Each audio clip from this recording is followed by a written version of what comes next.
A trip to Maine and morning walks along the beach inspired me for this demo. Hopefully you'll be inspired with some fresh ideas. Good morning, Terrilynn, Traveling Artista. Sorry about the lawnmower. When I started this, he was not mowing the lawn. But anyway, today I want to do some tonal value studies, and I'm going to demonstrate them for you. I'm going to do a lot of voiceover because he's just going to drive me a little bit crazy. Probably you too. Anyway, so I took a photo in Maine, and it's beautiful. In the first painting, darkened it down a bit and enriched the colors. So this first one is going to be mid-tone colors, and they're going to be teal, gold, and kind of a yellow-green. That's my intent. The intent for the second one is that it's going to be lighter. It's going to be a high-key painting. That means lighter tones. And this one is going to include kind of a peony, peachy, salmony color and some gray sea green colors. That's the color scheme there. But my focus is the value. So first of all, I'm going to do some tonal thumbnails for you. Some people call them no-tans, but no-tan is actually reducing it to just purely black and white. These are going to have some gray values in there. And then I'll start the demo and I will do the voiceover. Here's the photograph that I took that has the scene basically in the natural colors of that morning light. It was so beautiful and striking. I did a couple quick thumbnail sketches. It's a good idea to get my composition and a rough idea of where I want to go with the values for mid and high. I wanted basically lighter aspects. These are not no-tans. No-tans is basically black and white. I did an underlying sketch to lay out the composition. I did it for both paintings. This is UArt 400 paper, and it curled at the edges a bit, and that caused some tiny problems as I was sketching and working on the paper.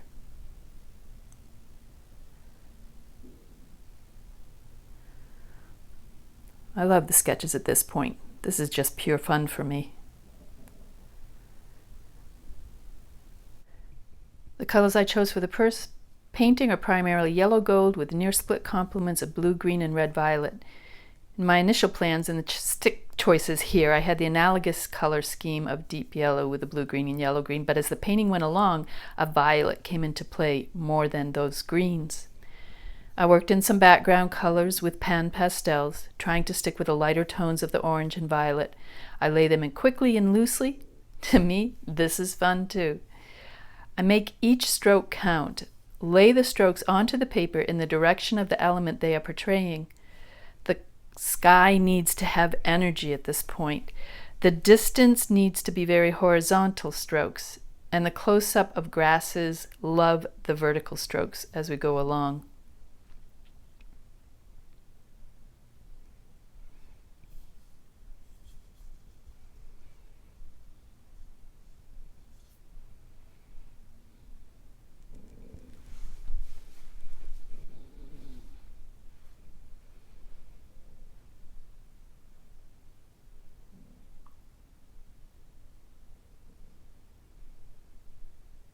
One aspect I notice on this 400 paper is that the pan pastel does not apply as easily as some other surfaces. It's interesting how each surface takes different media in different ways. So we learn by trying. I give it a quick spritz of 50% alcohol to add some texture in the foreground, and then it's fun to add the lights of the sun breaking through the trees. I enjoy this dance of the pastel on sanded paper. Get into your midtones and some deeper tones as you come toward the foreground. There's more contrast and brighter colors towards the front of the picture plane. Aerial or atmospheric perspective reduces the contrast and color as the picture plane recedes into the distance. So you can always consider bluer and less contrast. Again, keep the strokes going in the direction of the elements. It's great to have a variety of blending softly, then laying one color over another. The increasing of the detail and the texture as you move along. Notice the trees are upright with scrubbeliness. The grasses are vertical. The field areas I keep nice and horizontal. If you start at the top of the painting and work your way down the paper, then you are not as apt to accidentally smudge the painting, and you won't have those falling particles to affect what's below. Top to bottom. I always have a little V tray to catch my particles below, so then I can gather up the dusty pastels and reconstitute them into new pastel sticks. Check my video about that one too. It's not as hard as you think it might be. Now, once you're at a certain point, the reference photograph becomes less important, and the painting itself starts to impose its own direction on you. It's like a partnership.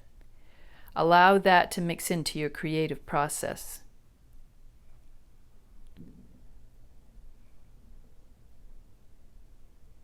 Variety.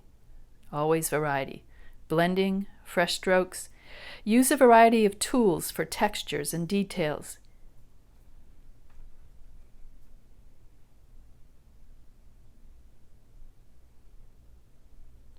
Coming up, I have a stick. I found this great stick on a walk one day. Sometimes I use a little paper stump or torchon. I can also use a kneaded eraser that can soften areas and add texture.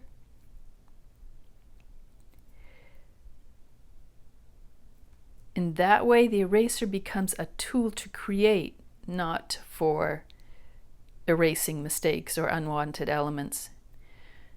Notice how I keep a cloth nearby. That is to keep the pastel stick fresh and clean as I drag especially mid and lighter tones over the darker tones. Wipe it off on that rag every now and then and keep it clean.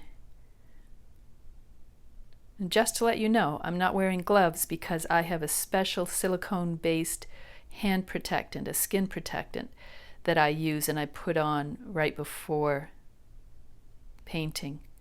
Check that out on my supplies list. It's great. And then I don't have this glove that gets in the way.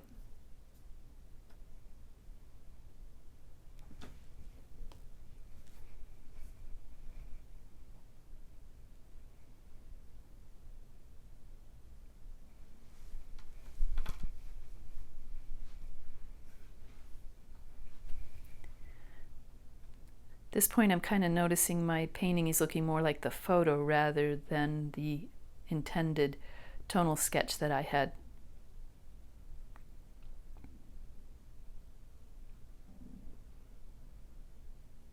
That's okay. I'll fix it up a little bit later. It's an evolution and it's constantly changing.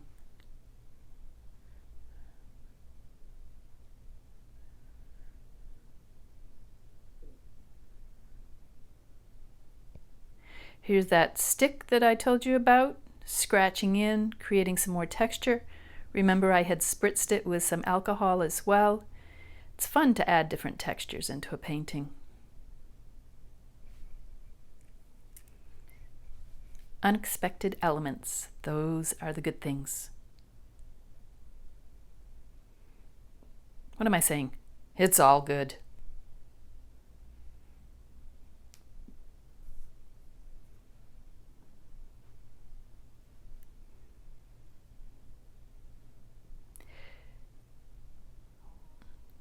Here I am using that kneaded eraser to pick up and lighten some of those textures and add quality to that background.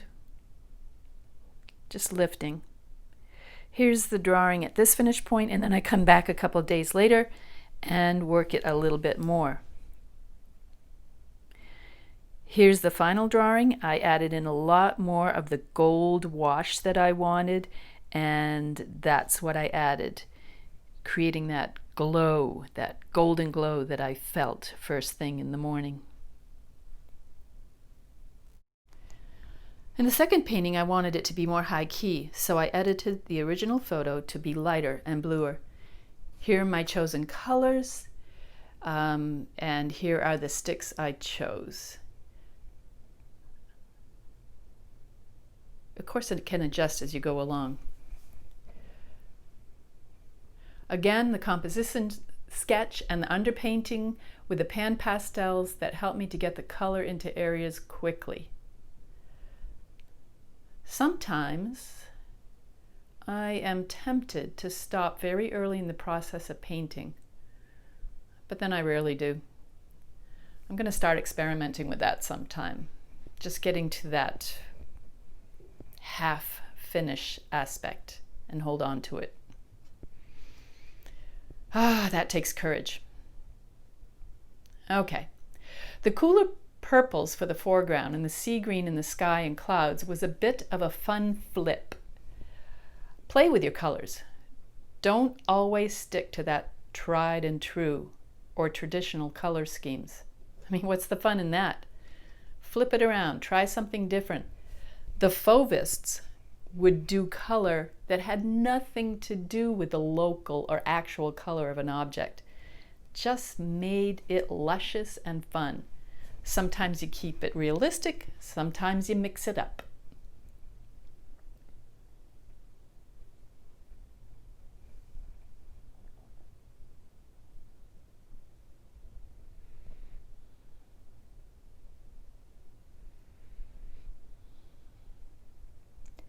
You can see even with the pan pastel sponge, I am varying my stroke.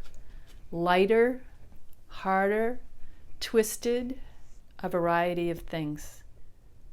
I apologize for the changing light because I am outdoors on this, and as my shadow passes over the paper, the camera adjusts. I need to remember to set that lighting. All right. Now I'm adding in the highlights of that bright sun. If you remember, in the first pastel stick choices I had, there was no white, and none of this that I am applying is white. The early Impressionists saw color in everything. All white objects are simply subtle changes of lighter colors. It helps your work to glow. I know it appears white here in comparison, but when you see the finished painting, it is not a pure white. I realize now, as I watch this painting process, that somewhat I had lost the initial intent of my painting. This often happens as you get working along. It's best to keep notes beside your painting to remind yourself where you're heading. But then other times, it's just fun to go with the flow.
Now I'm adding some deeper gray greens, and then I'll add some deep purples to give depth to the shadowed areas.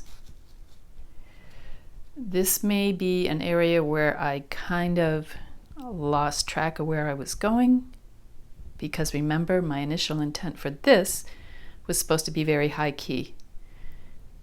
If you took a black and white of this, you could probably see that that green might be in the value, if 1 is white and 10 is black, it's probably around a 6, and I wanted to keep it lighter than that.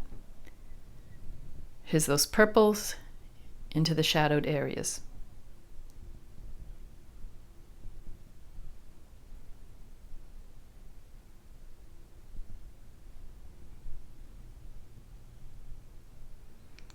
Then I picked up a splash of intense magenta.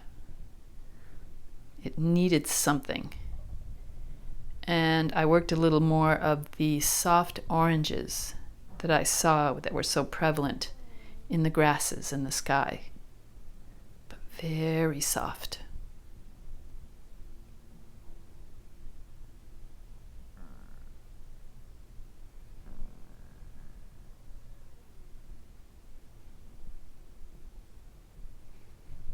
Cooling down that foreground because I want your eye to be drawn to the back area of the trees and the sky and the light being caught on that field in the distance.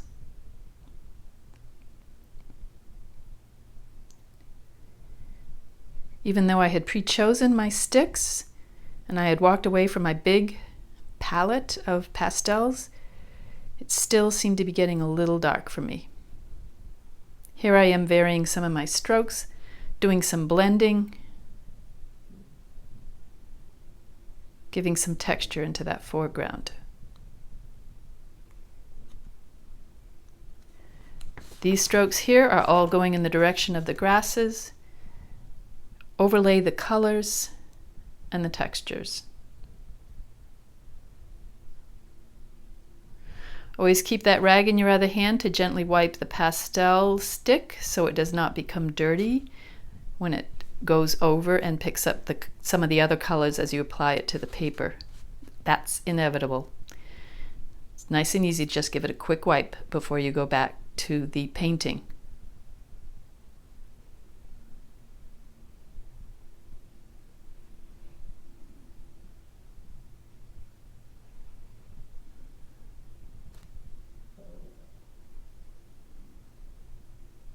There's that peach. Actually, as I look at it later on, it becomes a little too strong. Things are always easier in hindsight, aren't they?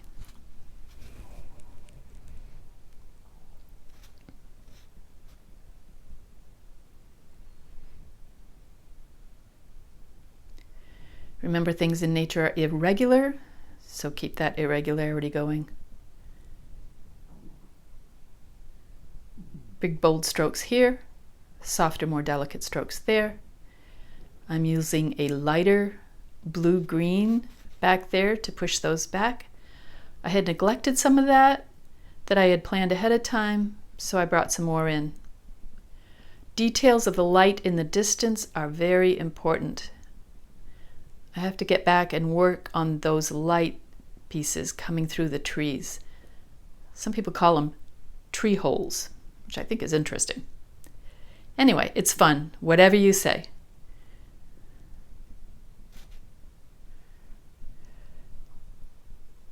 Then it's time to add in the dashes of those colors that you've been waiting for. The brighter ones, the pretty ones, the exciting ones.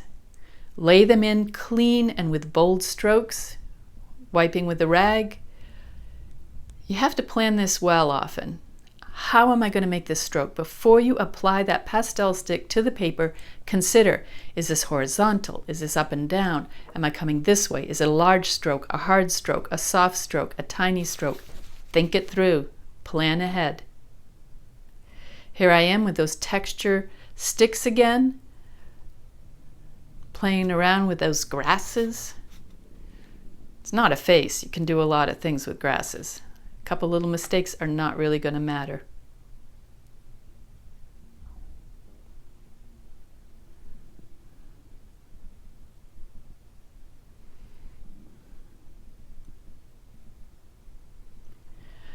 Coming up, you'll see the photo of this initial first time over on the painting is not the best true color of the painting. The light had affected it. I do use a white paper there to try to get the camera to color balance, but without fixing the focus, it's going to adjust automatically. So keep that in mind if you're doing a video. I'll tell myself to keep it in mind.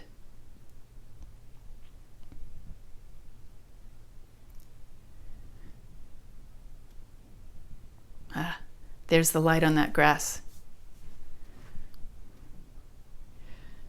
When I revisited this a couple days later, I noticed that that peach was just popping up too much.